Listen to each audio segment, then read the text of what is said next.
بسم اللہ الرحمن الرحیم۔ شیخ عبد الواحد فرماتے ہیں کہ ایک بار میں نے اللہ تعالیٰ سے دعا مانگی کہ اے اللہ، آپ کو جنت میں جس کو میرا ساتھی بنانا ہے دنیا میں ہی میری اس سے ملاقات کرا دیجیے۔ فرماتے ہیں کہ مجھے خواب میں بتایا گیا کہ حبشہ کی رہنے والی ایک عورت میمونہ ہے جو جنت میں تمہاری ساتھی بنے گی، لہٰذا میں اس بستی کی طرف چل پڑا۔ جا کر بستی والوں سے پوچھا تو انہوں نے کہا کہ وہ تو بکریاں چراتی ہے اور اس وقت باہر کہیں بکریاں چرا رہی ہوگی۔ فرماتے ہیں کہ میں چل پڑا۔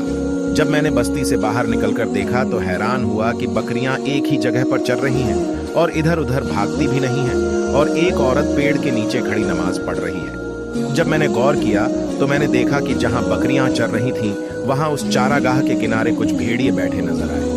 ان بھیڑیوں کی وجہ سے وہ بکریاں کہیں باہر نہیں بھاگ رہی تھیں اور ایک جگہ پر ہی چر رہی تھیں۔ جب اس عورت نے سلام پھیرا اور مجھے دیکھا تو کہنے لگی، عبد الواحد، اللہ رب العزت نے ملاقات کی، وعدہ گاہ تو جنت بنائی ہے، تو پھر تم دنیا میں کیسے آ گئے؟ میں نے کہا کہ میں نے دعا مانگی تھی جو اللہ رب العزت کے یہاں قبول ہو گئی، مگر اب میں آپ سے ایک بات پوچھنا چاہتا ہوں کہ میں نے ایسا منظر تو کبھی نہیں دیکھا کہ آپ نماز پڑھ رہی تھیں، بکریاں چر رہی تھیں اور بھیڑیے بیٹھے ہوئے تھے اور وہ بکریوں کو کچھ نہیں کہہ رہے تھے۔ مجھے اس کا راز سمجھ میں نہیں آ رہا ہے۔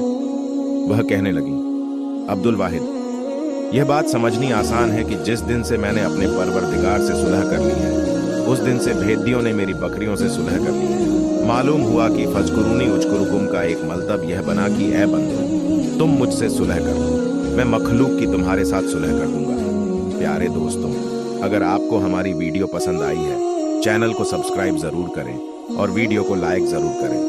خدا حافظ۔